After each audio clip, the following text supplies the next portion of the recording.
Hello student, आप सभी का स्वागत है एसएस मैथ्स एकेडमी में। और आज के इस वीडियो में हम अरिथमेटिक प्रोग्रेशन का जो टॉपिक डिस्कस करने जा रहे हैं बच्चों, बहुत ही ज़्यादा इंपॉर्टेंट है। वो है nth term of an AP, यानी दिए गए एक सीक्वेंस का nth टर्म पता करना है हमें, जिसकी वजह से आप किसी भी टर्म का इवैल्यूएशन कर पाएंगे। चलिए अंडरस्टैंड करते हैं टॉपिक में किस तरह का कंसेप्ट है। देखिए बच्चों, आप सभी जानते हैं कि एपी में दो टर्म्स हमारे लिए काफी इंपॉर्टेंट होती है। एक होता है फर्स्ट टर्म, जिसे हम T1 से डिनोट करते हैं और न्यूमेरिकल वाइज उसे हम ए भी लिखते हैं। और एक टर्म और होती है जिसे हम कॉमन डिफरेंस कहते हैं बच्चों। कॉमन डिफरेंस जो है वो डिनोट किया जाता है स्मॉल डी से।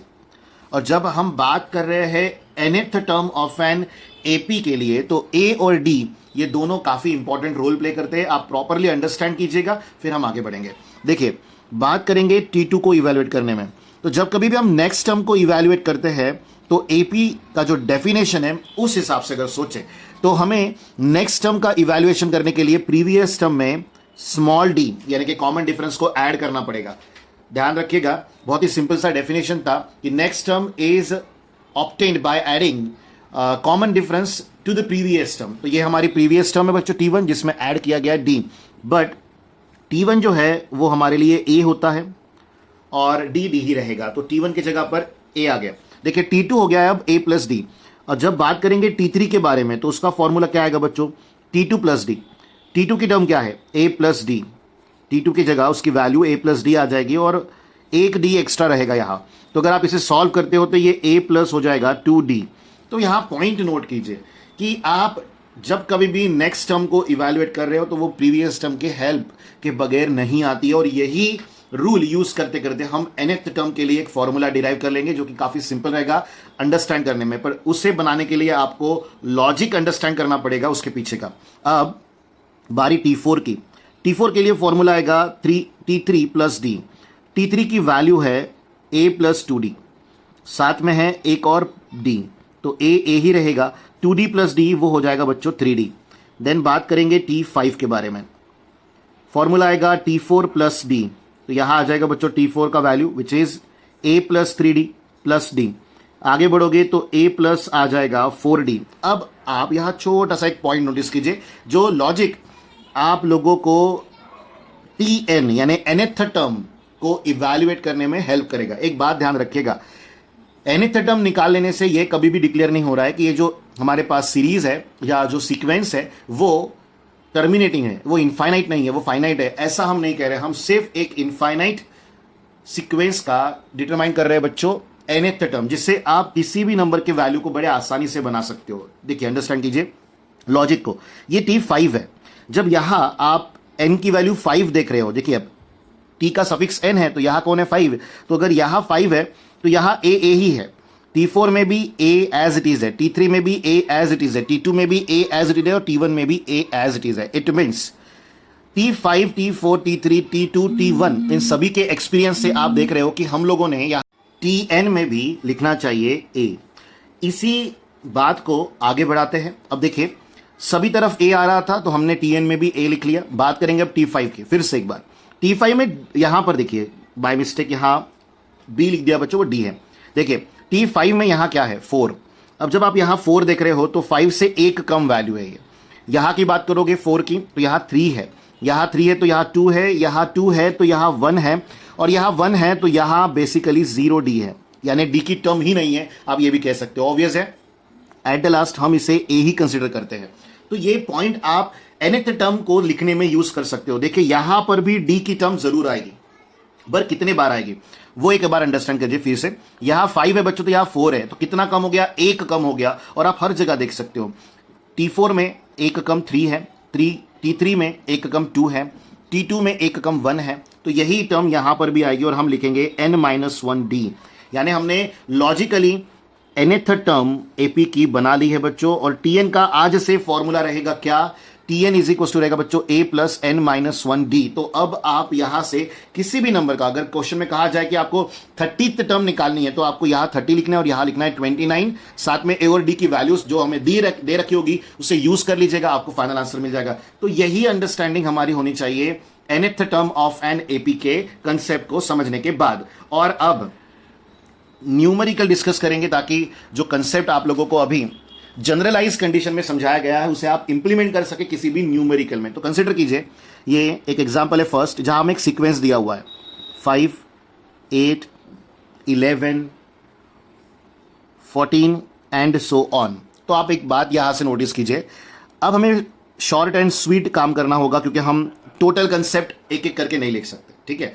फर्स्ट टर्म कौन है? 5। तो सीक्वेंस के फर्स्ट टर्म को हम नाम देंगे ए। देन डी की बारी। तो देखिए 5 में 3 ऐड कीजिए 8 आएगा, 8 में 3 ऐड कीजिए 11 आएगा, 11 में 3 ऐड कीजिए 14 आएगा। तो यहां जो कॉमन डिफरेंस आ रहा है, जो डी की वैल्यू आ रही है वो क्या आ रही है बच्चों? 3। तो ए की वैल्यू 5 हो गई, डी की वैल्यू हो गई 3। तो हमें दोनों वैल्यू ये पूरी प्रॉपर स्टेप से लाने की जरूरत नहीं है। आप यहां पर nth टर्म बना रहे हो तो आप उसे बाय द एक्सपीरियंस भी लिख सकते हो। अब टीएन का फॉर्मूला यहां लिखेंगे। सो टीएन का फॉर्मूला क्या आएगा बच्चों? ए प्लस n माइनस 1 डी। आगे बढ़ोगे तो a की वैल्यू यहां 5 आ जाएगी, then plus n minus 1 as it is रहेगा और यहां आ जाएगा 3। अब कंसिडर कीजिए कि ये फर्स्ट टर्म है, सेकंड टर्म है, थर्ड टर्म है, फोर्थ टर्म है। हमारे पास सीक्वेंस में पहली 4 टर्म्स हमें दे रखी है। कंसिडर कर लीजिए, आपको कह दिया कि determine the 100th term of this sequence. कौन सी? 100। तो आपको यहां t100 लेना पड़ेगा। यहां आ जाएगा 5 प्लस 100 माइनस 1 इंटू आ जाएगा 3। 5 एज इट इज रहेगा, दिस इज 99 इंटू 3। और 99 इंटू 3 कितना होता है वो हमें मिलेगा 297। और उसके बाद जब आप इसे ऐड करोगे 5 प्लस 297 को ऐड करोगे तो वैल्यू आ जाएगी 302। तो ये हमारा है बच्चों 100th term of this sequence. तो आप समझ रहे हो, क्योंकि अगर आप सीक्वेंस में एक एक टर्म में कॉमन डिफरेंस ऐड करते करते 100 टर्म पर पहुंचोगे तो आपको लग जाएगा समय। और with the help of this nth term formula we can determine the 100 term very easily, very quickly. तो ये होता है हमारे nth टर्म का बेनिफिट। और आप ऐसे सिर्फ 100 टर्म नहीं, आप किसी भी टर्म को इवैल्यूएट कर सकते हो। कंसीडर कर लीजिए कि बोला जाए कि 61th टर्म निकालिए, 61th टर्म निकालने की बात हो रही। तो क्या आएगा फॉर्मूला? 5 प्लस n की जगह आ जाएगा 61 माइनस 1 इंटू 3। तो आगे बढ़ेंगे, यहां पर लिखेंगे 5 प्लस 60 इंटू 3 है ये 180 आएगा, जो यहां आ जाएगा 180। और 180 प्लस 5 कितना होगा बच्चों? 185।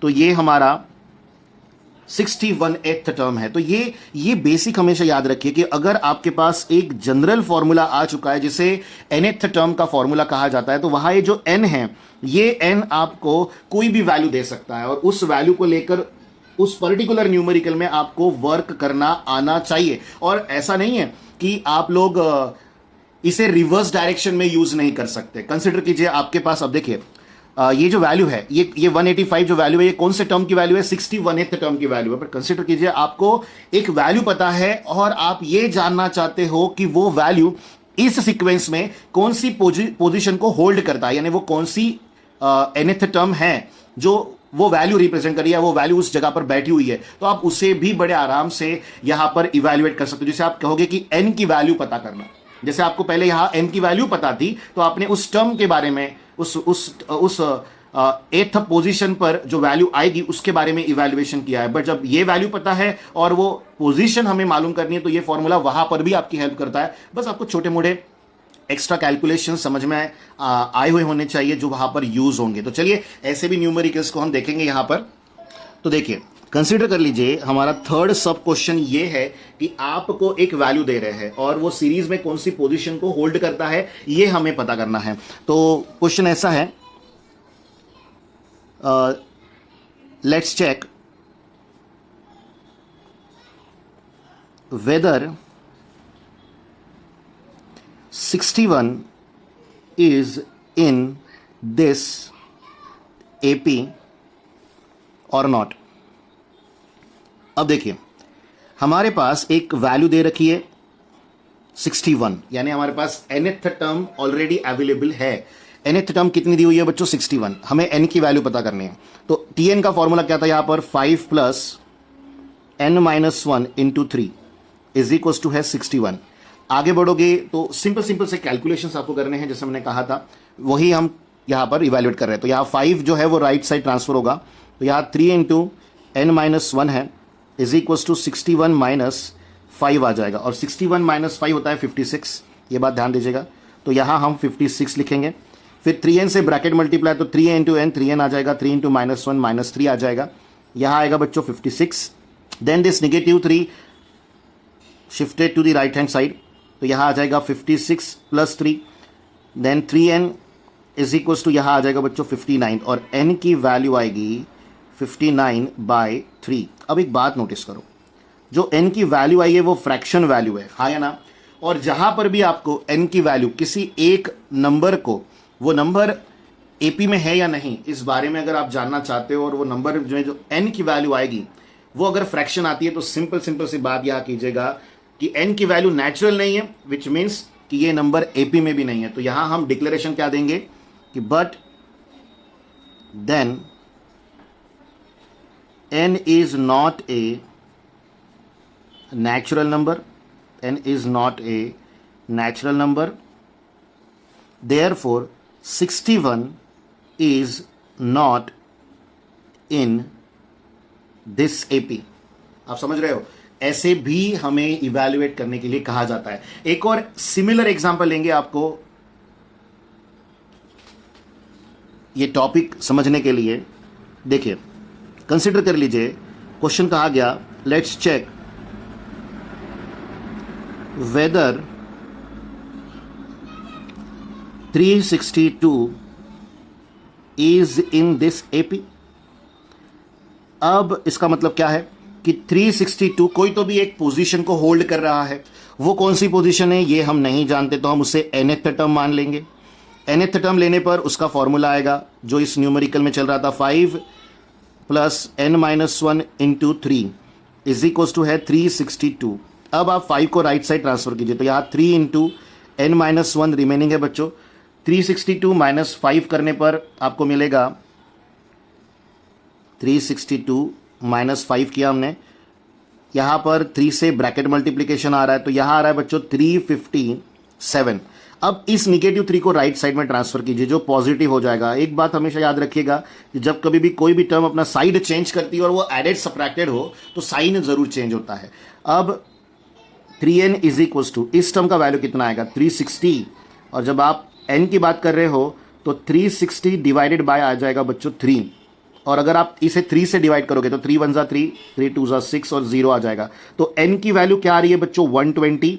तो आप ये यहां डिक्लेयर कर सकते हो 360 is in this AP at 120th position, which means आप इसे एक और तरीके से लिख सकते हो, दैट इज कौन सी टर्म है बच्चों 120th टर्म है हमारे इस सीक्वेंस की जो कि 360 है। तो इस तरह, सॉरी 360 नहीं 362 है, तो 362 हमारे लिए 128 पोजीशन का वैल्यू है बच्चों इस सीक्वेंस का जो कि एक एपी है। तो इस तरह आप यूटिलाइज कर सकते हो आपके इस nth टर्म कंसेप्ट को किसी भी न्यूमेरिकल में जहां आप इवैल्यूएशन करना चाहते हो, और इसके जुड़े हुए न्यूमेरिकल हमारे नेक्स्ट वीडियो में जरूर आएंगे। तब तक आप इसे प्रॉपरली अंडरस्टैंड करके रखें, स्पेशली टू वे कम्युनिकेशन, क्योंकि बहुत इंपॉर्टेंट होता है। एग्जाम में इसी टाइप में हमें क्वेश्चन गोल घुमाकर पूछे जाते हैं, फिर हम परेशान हो जाते हैं कि ऐसा तो कोई टॉपिक हमने अंडरस्टैंड किया ही नहीं था। वैसे पॉइंट बहुत छोटा है, इसीलिए उससे कभी कभी लोग मिस कर जाते हैं, पर आप मिस मत कीजिए। आपको अगर एग्जाम में कोई परेशानी नहीं उठानी है तो इसी तरह हमारे चैनल पे बने रहिए बच्चों, ताकि आप तक हर नया अपडेट 10th मैथमेटिक्स से जुड़ा हुआ आता रहे। वीडियो को लाइक जरूर कीजिए, शेयर जरूर कीजिए, और अपने फ्रेंड्स में भी आप इसे स्प्रेड कर दीजिए ताकि आपके फ्रेंड्स को भी मैथ्स आसानी से अंडरस्टैंड करने का मौका मिले। Thank you students.